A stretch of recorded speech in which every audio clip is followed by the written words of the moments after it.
ভোটের কয়েকদিন আগে দিনের আলোতে সীমান্তে এলো পাথারি গুলি বিএসএফের। গঙ্গারামপুরে দোমোঠা ফরিদপুরের মন্ডলপাড়ায় গুলিবিদ্ধ এক, আহত আরো এক। মুখ্যমন্ত্রীর আশঙ্কায় কি তাহলে সঠিক হলো? প্রশ্ন বিভিন্ন মহলে। যদিও বিএসএফের দাবি পাচার রুখতেই এমন পদক্ষেপ। পুলিশ সূত্রে জানা গেছে, গঙ্গারামপুর ব্লকের দোমোঠা ফরিদপুর সীমান্তবর্তী এলাকার মন্ডলপাড়া গ্রামে এদিন দুপুরে নূর সালাম নামে 28 বছরের ওই যুবক বিশেষ প্রয়োজনে সীমান্তবর্তী এলাকায় গিয়েছিল। অভিযোগ, সেই সময় সীমান্তবর্তী এলাকায় প্রহরারত বিএসএফ জওয়ান তাকে ধরে ফেলে ব্যাপক মারধর করে মাথা ফাটিয়ে দেয় বলে অভিযোগ।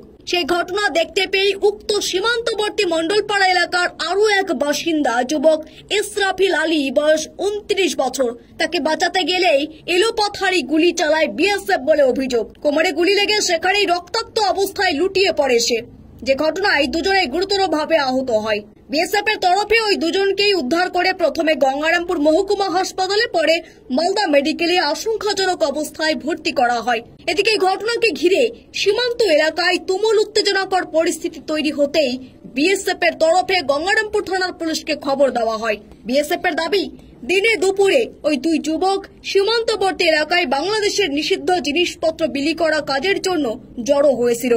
ঘটনা দেখতে পেয়ে নূর সালাম ও ইসরাফিল আলী নামে দুই যুবককে সেখানে থামতে বলে। বিএসএফ এর দাবি, তারা দুজন সীমান্তবর্তী এলাকা থেকে পালিয়ে যেতে লাগলেই নূর সালামকে বিএসএফ ধরে ফেলে। অপরজন ইসরাফিল আলী পালিয়ে যাবার চেষ্টা করলে তাকে লক্ষ্য করে বেশ কয়েক রাউন্ড গুলি চালায়, যে গুলি কোমরে লেগে গুরুতর আহত হয় ওই যুবক। এরপরেই ঘটনায় আহত দুজনকে তড়িঘড়ি বিএসএফ উদ্ধার করে হাসপাতালে ভর্তি করে। খবর দেওয়া হয় গঙ্গারামপুর থানার পুলিশকে। তারাও এসে পুরো ঘটনার তদন্ত শুরু করে।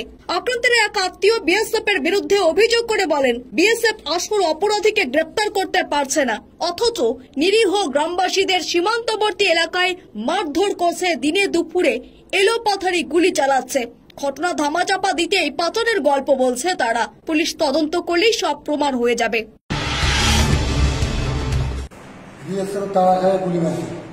কেন বাসা দিয়ে ওকে গুলি মারছে, ভিড়ের মধ্যে ওকে গুলি মারতেছে। যাই মানে কাজটা করছে ওকে মারেনি, ভালো লোককে মারে দিয়েছে গুলি। কে হয় ওনা? আমার ভাই হয়। উনি কোথায় ছিলেন সে সময়? পাড়ায় ছিল, পাড়ায় আসে গুলি মারছে। কেন গুলি মারলো? কেন गुली मार से दूसरा लोग को पकड़ के लिए दिया और दूसरे आदमी को मार दिया। जो चोर को तो भाग गया, चोर आदमी भाग गया, साधु को मार दिया। ग्रामीण भीतर वही काम है, चोर को तो नहीं पकड़ सकता है, दूसरे को मार दिया। রাজ্যের মুখ্যমন্ত্রী মমতা বন্দ্যোপাধ্যায় এর আগে বিভিন্ন সভাতে জানিয়েছিল, ভোট আসলেই সীমান্তবর্তী এলাকায় নিরীহ গ্রামবাসীদের উপরে বিএসএফ অত্যাচার করে। জানিয়ে বিএসএফ এর বিরুদ্ধে সরব হয়েছিলেন খোদ মুখ্যমন্ত্রীও। বিএসএফ সীমান্তে অত্যাচার হচ্ছে, কিছু কিছু জায়গায় বিএসএফ কার্ড বিলি করছে, বলছে এই কার্ডটা নিতে হবে। আমি ডিএম কে বলবো, যারা এপার থেকে ওপারে কাজ করতে যায়, ইনার কার্ড পারমিট আপনি দেবেন, বিএসএফ এর কার্ড ওরা নেবে না। তার কারণ বিএসএফ এর কার্ড নিলে ওদের এপার থেকে ভাগিয়ে দেবে, ওপার থেকে ভাগিয়ে দেবে, মানুষকে রাখতে দেবে না। এটা ওদের একটা প্ল্যান। অনেককে গুলি করে মারে, অনেককে অত্যাচার করে। আমি আশা করতে পারি না এটা কারো কাজ। ইলেকশনের সময় গিয়ে ভোটার লাইনে দাঁড়িয়ে পর্যন্ত আমি আগের বার শুনেছি, ভোটার লাইনে গিয়ে লাইন ম্যানেজ করে কে দিয়েছে অথরিটি ওদের। ইলেকশন কমিশন ইলেকশন চালায়, ডিএম চালায়, এসপিরা চালায়, অবজারভাররা চালায়। বাট আমি বালুরঘাটে আমার কাছে ইনফরমেশন আছে, গত বছর বিএসএফ লাইন করিয়েছিল। আমি যদি একটাও এবারে শুনি, তাহলে কিন্তু আমি দায়িত্ব নিয়ে বলছি, ইলেকশন চলে যাবে, আমরা কিন্তু থাকবো। তখন কিন্তু মনে রাখবেন, কথাটা আমার মনে থাকবে। আমি চাই সব মানুষ ভোট দিক, তার গণতান্ত্রিক অধিকার প্রয়োগ করুন।